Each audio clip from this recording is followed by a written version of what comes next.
Cracking the learning code. What intelligence is not.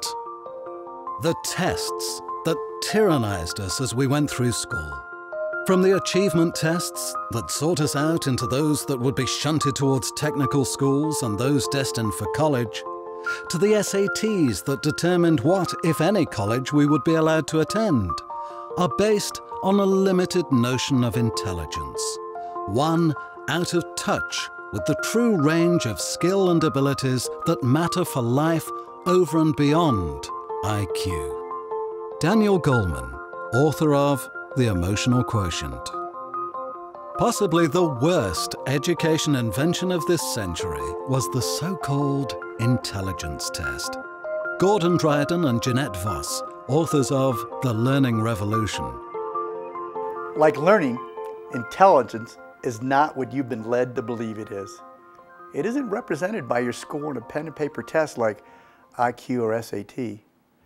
The research is revealing the ugly little secret that just because you received a favorable score on some form of intelligence test, or even if you got good grades throughout your whole school career, you are insured of absolutely nothing in your life.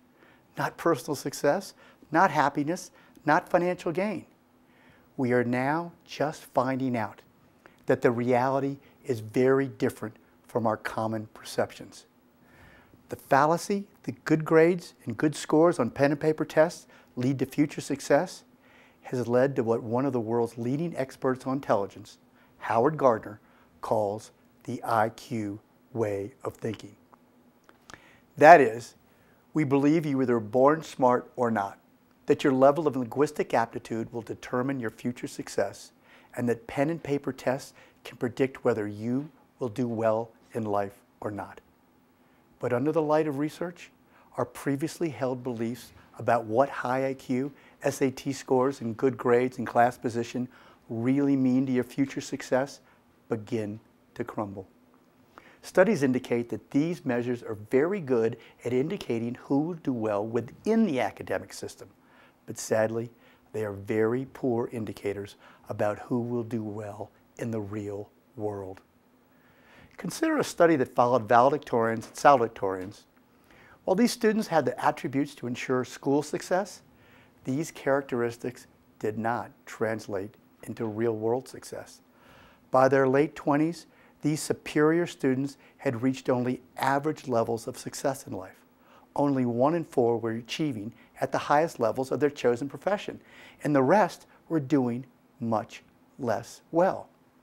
Karen Arnold, professor of education at Boston University, one of the researchers tracking the valedictorians, explains, to know that a person is a valedictorian is only to know that he or she is exceedingly good at achievement as measured by grades.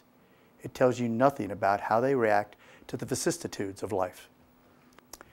In the fascinating book, The Millionaire's Mind, the authors did in-depth statistical research on millionaires and found that contrary to popular belief, there was no significant statistical correlation between how successful these individuals were and their grades in school, their class position, or their SAT scores.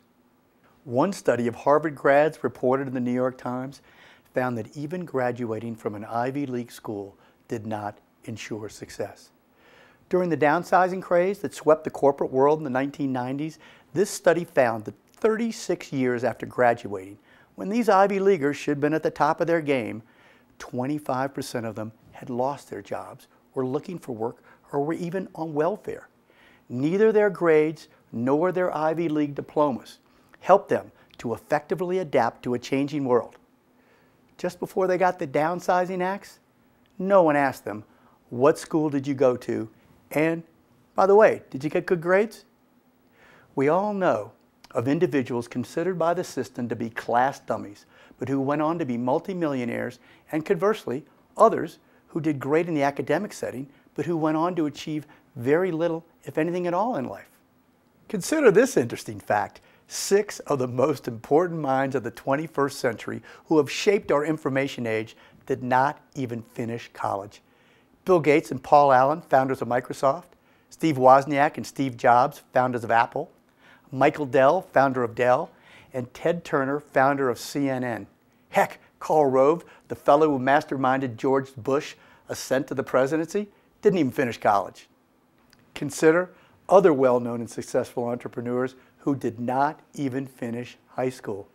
For example, Sir Richard Branson, founder of Virgin Airlines, and Dave Thomas, founder of the fast food giant Wendy's, and also Arthur Jones, inventor of Nautilus, and even John Nesbitt, well-known author of Megatrends. No, intelligence is not what we have been led to believe it is. It's not represented by a score on a pen and paper test. Consider this startling statistic, which totally goes against our common perception. Do you know what percent of kids that graduate in the top 5% of their high school class drop out of college before graduating? 40%. Gardner has become so discouraged by our emphasis on test scores that he wrote in the 10th anniversary edition of his groundbreaking Frames of Mind, "First of all, try to forget that you have ever heard of the concept of intelligence as a single property of the human mind, or that instrument called the intelligence test, which purports to measure intelligence. This element gives us insight to what intelligence actually is, while the learning code shows us how to quickly and effectively increase it." Thank you. One of psychology's open secrets is the relative inability of grades, IQ, or SAT scores, despite their popular success, to predict unerringly who will succeed in life.